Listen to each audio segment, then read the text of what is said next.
Clasificación B, bajo supervisión de un adulto.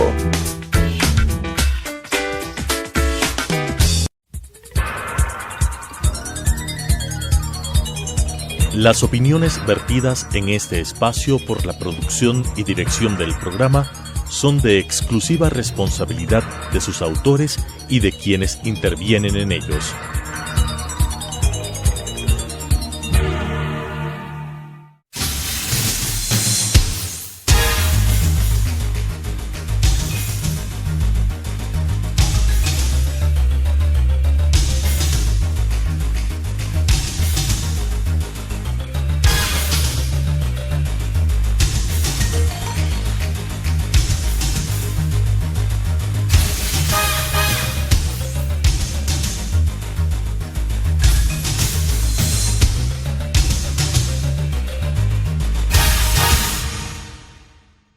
Buenas noches, bienvenidos a un nuevo programa Debate Jurídico del Colegio de Abogados. Les saluda su amigo Ángel Horna. Hoy nos corresponde topar un tema de mucha atención, especialmente en los trabajadores, que tiene que ver con las reformas laborales que se han experimentado en este último periodo. Para lo cual pues contamos con dos personas conocedoras de la materia y queremos agradecerle a la doctora Elisa Lanas Medina, quien es catedrática de la Universidad Andina Simón Bolívar, es PhD en Derecho del Trabajo y Seguridad Social por la Universidad de Valencia, España. Y por supuesto, con nuestro colega, miembro del directorio del Colegio de Abogados, el doctor Hernán Rivadeneira, de igual manera catedrático de la Universidad Central y especialista en Derecho Laboral. El tema de hoy precisamente nos es de mucha atención, para lo cual entonces vamos a empezar contigo, Elisa. Durante los últimos años pues se han producido reformas de carácter laboral en nuestro país. A tu criterio, ¿cuáles han sido las reformas más importantes que hemos tenido? Ángel, buenas noches. Antes de analizar cuáles son las principales reformas, y sabiendo que no tengo mucho tiempo, quisiera hacer una mirada, una prospección de lo que ha sido la política pública de estos últimos años, de estos últimos 7 años en materia laboral. Tanto individual como colectiva del trabajo. Y debo decirte que en cuanto a los derechos laborales privados, esta política se ha caracterizado por intentar fortalecer ciertos derechos como la estabilidad, incrementar o equiparar remuneraciones, establecer instituciones importantes como el salario digno, pero por otro lado también ya en este último tiempo, motivado en gran medida por la crisis económica que estamos viviendo, se ha caracterizado por una limitación de ciertos derechos económicos de los trabajadores, como lo previsto en la reforma que fijó techos para las utilidades y también para las diferencias remunerativas. En materia de derechos colectivos del trabajo, en cambio, siempre ha habido una tendencia a limitarlos en el ámbito privado, pero moviéndonos a los trabajadores públicos, en cambio, la realidad es mucho más pesimista. En general, en mi opinión, ha habido una disminución de las garantías de los trabajadores. En materia de derechos colectivos, eso se nota clarísimamente, pero incluso en lo que tiene que ver con los derechos individuales, concretamente una afectación grave a la estabilidad de los trabajadores. Gracias, importantísimas opiniones, doctor Rivadeneira. Entonces, si estamos hablando de estas reformas, ¿estas en qué dirección se han empujado y dentro de qué contexto en nuestro país? Bueno, el régimen actual se ha caracterizado, entre otros asuntos que podríamos discutirlos, analizarlos, pese a que ahora pues estamos muy concretamente tratando este tema, por afectar ciertos intereses de conglomerados nacionales. El caso de los jubilados, el caso de las mujeres trabajadoras, el caso de los trabajadores en términos generales, y yo también estoy de acuerdo en el caso de los trabajadores, sobre todo del sector público, a quienes pues se les ha despojado y prácticamente están siendo anuladas todas las garantías y derechos de carácter laboral que han tenido tradicionalmente en el país. hay convenios internacionales que hablan de que todos los derechos y todos los beneficios que tienen los trabajadores deben entregarse sin distinción alguna. Y esa distinción significa que efectivamente pues no deberíamos tratar, por ejemplo, el tema del sector privado o del sector público como dos sectores que están diferenciados de tal manera y que los trabajadores de uno u otro sector no tienen los mismos derechos, por lo tanto existen situaciones de discriminación bastante graves. En ese sentido, yo quisiera mencionar de que ha habido, por lo tanto, un direccionamiento contrario a los intereses y derechos de los trabajadores en general y de manera muy particular y un poco masiva para los trabajadores del sector público, y con un agravante adicional que es el hecho de que también se les ha despojado de beneficios fundamentales y que podrían ser, pues, naturalmente catalogados como un principio de afectación en el futuro para el derecho a la seguridad social, por ejemplo, con las últimas medidas de carácter legislativo que han sido aprobadas en estos últimos tiempos, ¿no? Me parece, Elisa, si estamos hablando entonces de afectación de derechos de los trabajadores con estas reformas, no sé si nos puedes ayudar a concretar casos muy puntuales o en qué materia o en qué situación afecta las reformas a los derechos de los trabajadores. Sí, bueno, como había adelantado, la Ley de Justicia Laboral y Reconocimiento del Trabajo en el Hogar trajo precisamente algunas afectaciones a los derechos económicos de los trabajadores. Concretamente, lo que es el tope a la percepción de utilidades, que como sabemos, pues antes de esta reforma se entregaban pues en el monto que correspondiera, en ese 15% que debía ser efectivamente entregado a los trabajadores. Había previamente dos excepciones, que eran las que prevé la ley de minería y la ley de hidrocarburos, ¿no?, para los trabajadores de estas ramas, en donde pues el porcentaje de utilidades es del 3%. Pero bueno, para el resto de trabajadores era de ese 15% y desde luego había ramas de actividad e industrias donde los trabajadores pues esperaban, ¿no?, esas utilidades, porque efectivamente pues eran interesantes, ¿no? Ahora se ha puesto el techo y de hecho pues se verán ya esos efectos, ¿no?, que tienen que ver con un máximo de 24 remuneraciones máximos, ¿no?, que es lo que se percibe precisamente, es lo que podrán percibir por concepto de esas utilidades. Otra de las limitaciones que ha quedado prevista en la norma, pero que todavía pues no se ha regulado por el ministro del ramo, es la que tiene que ver con el tope a las brechas remunerativas en una empresa. ¿En qué consiste? En que si es que un trabajador, ¿sí?, lo que gana un trabajador, lo mínimo que gana un trabajador, pues será el ministro del ramo el que tenga que decir por cuántas veces se multiplicará lo mínimo que gana ese trabajador y pueda ganar el trabajador o pues en este caso el gerente o el empleado que más gane en relación laboral, ¿no? Eso también afecta a la libertad de contratación de los trabajadores. Hernán, Elisa nos ha mencionado un tema que me parece importante. La Ley de Justicia Laboral eliminó el aporte del 40% al IES para las pensiones jubilares. Con la experiencia constitucionalista que tiene el doctor Rivadeneira, le preguntamos, ¿es esto constitucional? ¿Afecta al derecho de los jubilados? Existen normas constitucionales muy precisas sobre la obligación del Estado de contribuir para el sostenimiento de la seguridad social. Esto ocurre en todas partes del mundo. Obviamente es el Estado el que, como empleador también, y que obviamente con obligación para poder entregar y hacer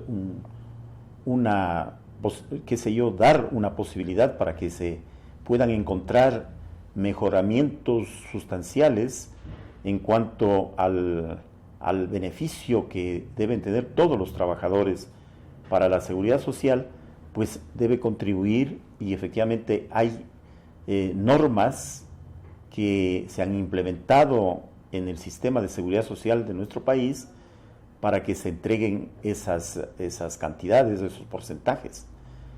Es evidente entonces, si es que se afecta en esta ley que se está mencionando, pues el 40% de aporte estatal, pues se va a causar un grave daño en el futuro, muy cercano incluso, para el tema del pago de prestaciones tan efectivas como aquellas que necesitan los trabajadores en términos generales. Entonces, si bien es inconstitucional, lo que nosotros deberíamos preocuparnos es en el hecho cierto de que se está desmantelando, se está desfinanciando, se está llevando a una situación realmente grave a todos los recursos que desde la Seguridad Social deben manejarse. Y por lo tanto, no solamente por el hecho jurídico, sino también por el hecho social y de afectación, pues deberíamos nosotros estar preocupados para que en el menor tiempo posible se logre efectivamente revertir esas calamidades que han existido con estas leyes para beneficio de los trabajadores y trabajadoras del país. Me parece importantísimo entonces lo que estamos acá discutiendo.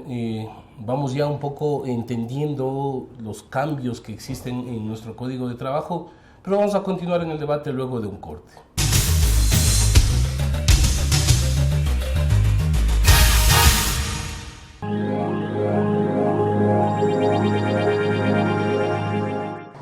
Adriana, cancélame todas las reuniones. No voy a ir a la oficina. Estoy con una jaqueca que no aguanto. ¡El jefe no viene!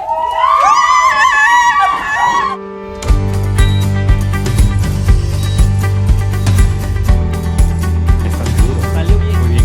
Bueno. Cuanto antes vayas a Ecuasanitas, más rápido te curas. La empresa de medicina prepagada que cuida de ti. Ecuasanitas. Es bueno estar sano.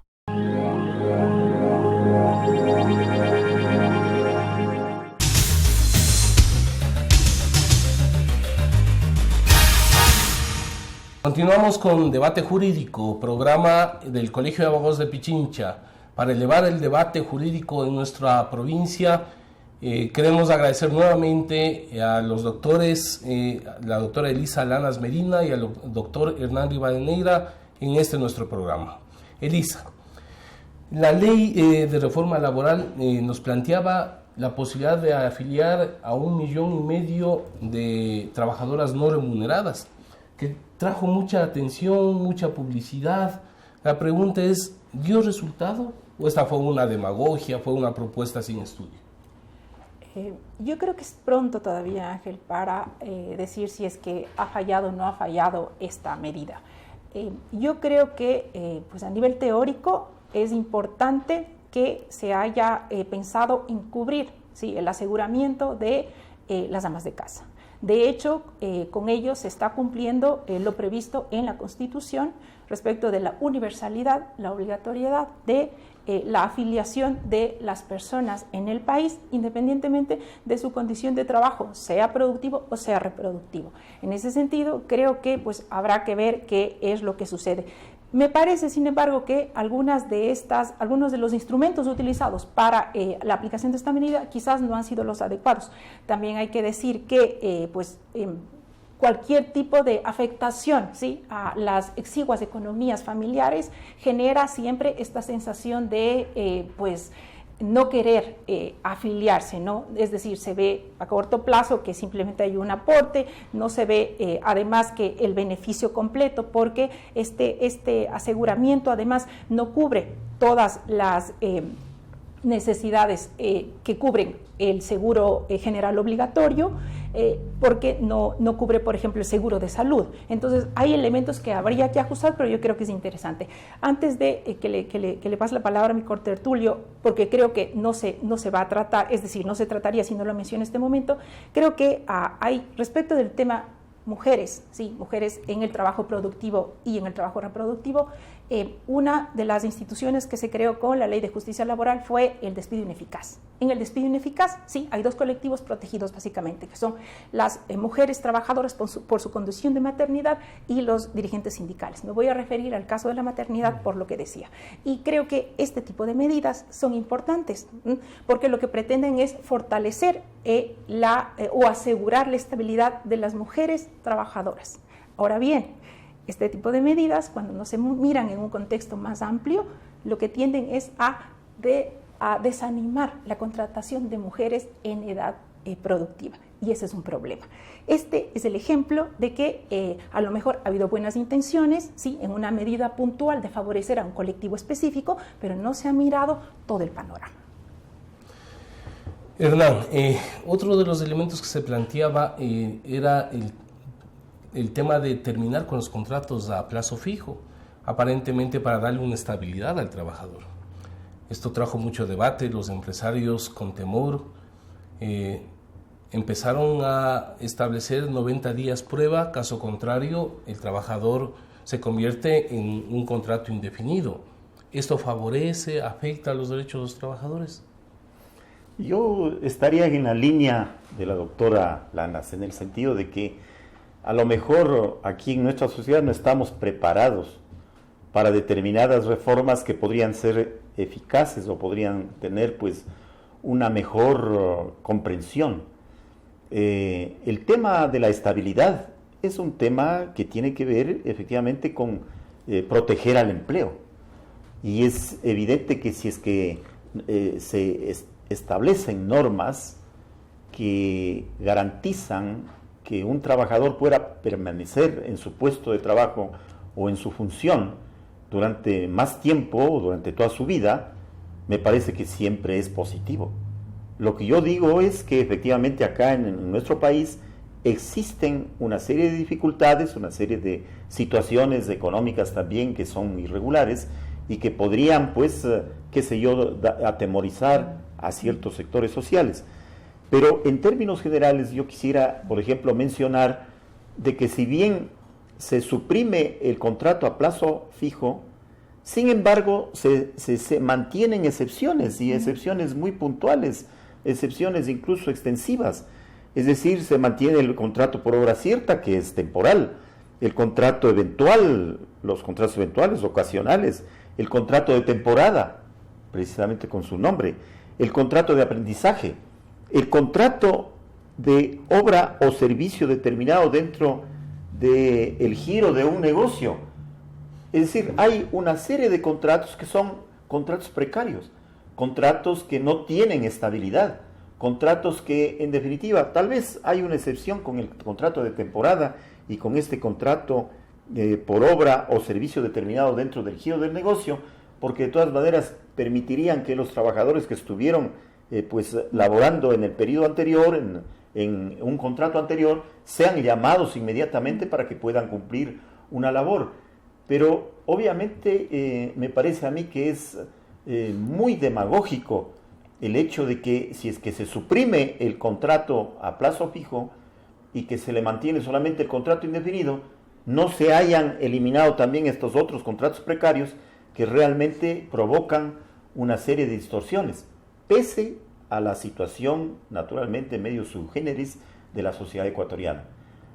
Habría también en el tema del contrato, o digamos el periodo de prueba que se estaba también señalando, y yo creo que sí es interesante que se haya más bien reducido ese periodo de hasta 90 días que tienen los contratos que por primera vez se suscriben en el país, tanto para el trabajo doméstico como para las amas de casa, se haya reducido a 15 días. Eso garantiza un poco más de que esas personas que hayan superado esos 15 días puedan tener un contrato indefinido.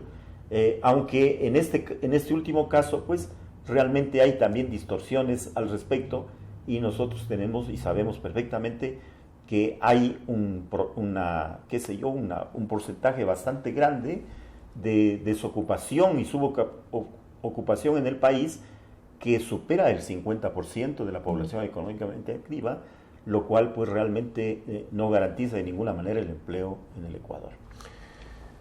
Elisa, hoy también existe la posibilidad de contratar por menos de 40 horas. ¿Esto no será que precarizó el empleo? ¿Es un retroceso en los derechos de los trabajadores? Bueno, Ángel, este tipo de medidas son consideradas en algunos casos, alentadoras, sí, precisamente de no de no perder el empleo, ¿no? Es decir, que son medidas o políticas activas de empleo para precisamente que no se pierda en condiciones de crisis, ¿no? De manera que en otros países suelen ser utilizadas también.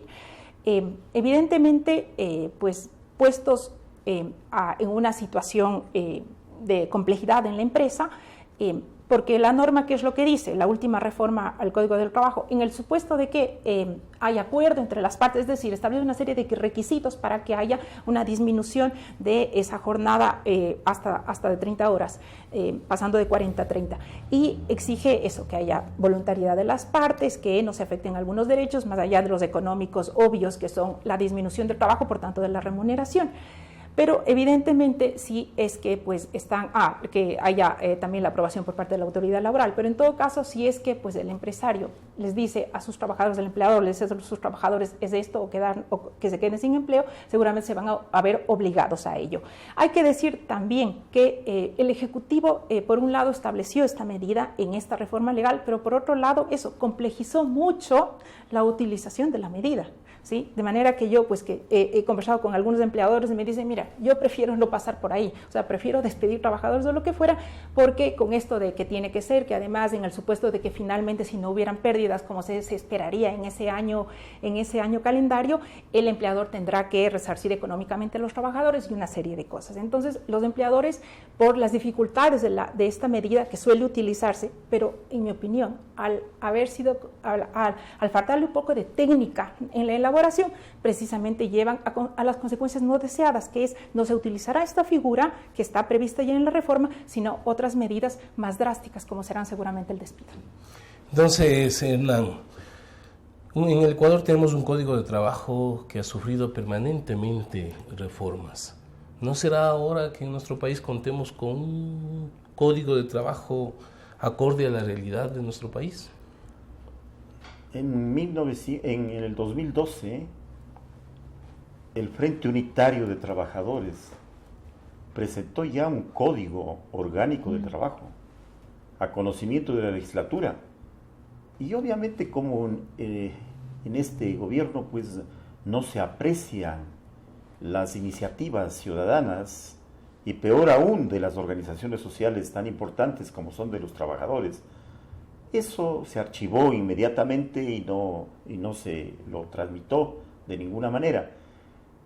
Yo creo que deberíamos retomar ese tipo de iniciativas, intentar lograr que se pueda actualizar ese proyecto de ley que perfectamente puede ser pues tomado en cuenta con las actuales circunstancias y con las nuevas características de la economía y sociedad ecuatoriana, para que se pueda presentar entonces un proyecto bien meditado y que tenga que ver con las posibilidades de mejorar las condiciones de los trabajadores que han sido afectadas durante todo este régimen, con varias de las reformas que nosotros hemos analizado en esta noche, pero que también quedarían pues algunos otros aspectos que no se los ha podido tocar, tal vez por el tiempo. El caso de la afectación a la organización sindical y a la asociación de los trabajadores y otras organizaciones es una cuestión fundamental, es una cuestión que básica, que en definitiva debería ser tomada en cuenta en un nuevo proyecto de ley orgánica del trabajo que pueda obviamente restituir en beneficio de los trabajadores sus garantías y derechos que han sido realmente y gravemente afectados en este régimen. Edith, un último mensaje a los trabajadores de nuestro país. Bueno, nuestra sociedad, los trabajadores y trabajadoras del país somos resilientes, es decir, nosotros resurgimos en momentos de crisis. Desde ese punto de vista es importante que no perdamos la fe y tampoco perdamos las ganas de luchar. Muchas gracias. Muchas gracias. Esto es un programa más de debate jurídico del Colegio de Abogados de Pichincha. Hasta la próxima semana. Las opiniones vertidas en este espacio por la producción y dirección del programa son de exclusiva responsabilidad de sus autores y de quienes intervienen en ellos.